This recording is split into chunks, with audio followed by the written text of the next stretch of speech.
আসসালামু আলাইকুম, back to my channel. আমি মারিয়া ইসলাম বলছি। এই তো হাঁস রান্না করলাম। এই তো রাতের বেলা আপনাদের ভাইয়া হাঁস কিনে নিয়ে আসছে। অনেক দিন পরে হাঁস খাবে, তারা হাঁস খেতে ইচ্ছে করছিল, তাই এই যে জ্যান্ত হাঁস নিয়ে এসেছে। তা আমি বলছিলাম, তুমি জ্যান্ত হাঁস কেন এনেছো? তা উনি বলছিল যে থাক, আমাদের বাচ্চারা দেখবে, ওরা ওরা দেখতে চায়, তার জন্য হাঁস। আবার অনেক সময় হাঁস জবাই করে এনে পরে লোম ছাড়ালে অনেক শক্ত হয়ে যায়, হাঁস ছাড়াতে কষ্ট হয়ে যায়, তার জন্য উনি এভাবে নিয়ে এসছে। আর এই যে আমি আমার মেয়ে মিশে বসে পড়লাম হাঁসের পশম ওঠাতে। হাঁসের যদিও অনেক পশম, এই হাঁসটায় ওরকম কালো কালো কোনো পশম ছিল না, শুধু যে এরকম সাদা সাদা পশম। উঠাতে কোনো বেশি সময় লাগে নাই। তারপর আমি ভালোভাবে যে বেছে পুড়িয়ে নেব। যদিও হাঁস খাওয়া অ্যালার্জি, আমাদের রুমে সবারই অ্যালার্জি প্রবলেম দেখা দেয় হাঁস খেলে। তাও বছরে একটা খাবো না, তা কী হয় বলেন?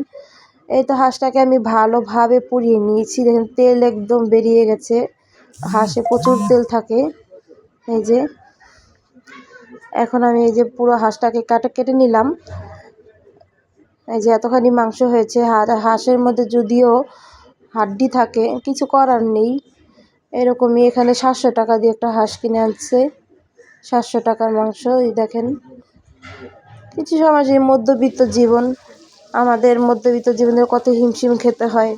মধ্যবিত্ত পরিবারের ছেলেমেয়েরা জীবনসঙ্গী হিসেবে অনেকটাই সাজানো গোছানো হয়, আর আমরা টাকার আসল ভ্যালুটা বুঝি। মেয়েরা সঞ্চয় করতে জানি।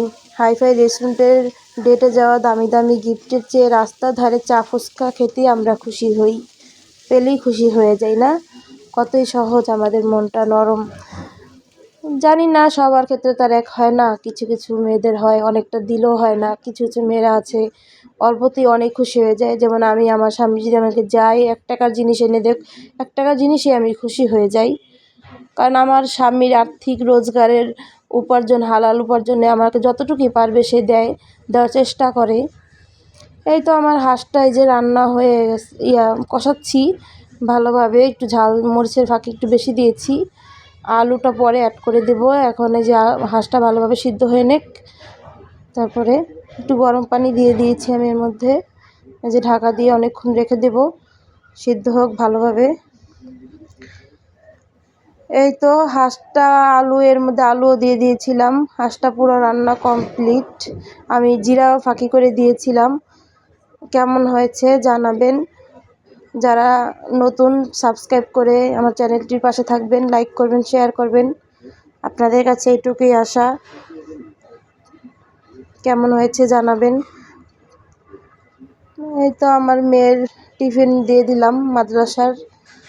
বেশি খেতে চায় না যদিও, তারপর আমি এক টুকরো দিয়ে দিলাম। এইটাই আবার ফেরত আসে কিনা তাও জানি না। ওকে ইদানিং ধরে কিছুই খেতে চাচ্ছে না। তারপরে মেয়েকে দিয়ে আসলাম, ছেলের নাস্তা দিলাম। আজকে পরোটা রুটি কোনোটাই বানাইনি, শরীরটা খুব বেশি একটা ভালো ছিল না, তার জন্য দিয়ে দিলাম। সবাই ভালো থাকবেন, আমার ভিডিওর পাশে থাকবেন। আল্লাহ হাফেজ।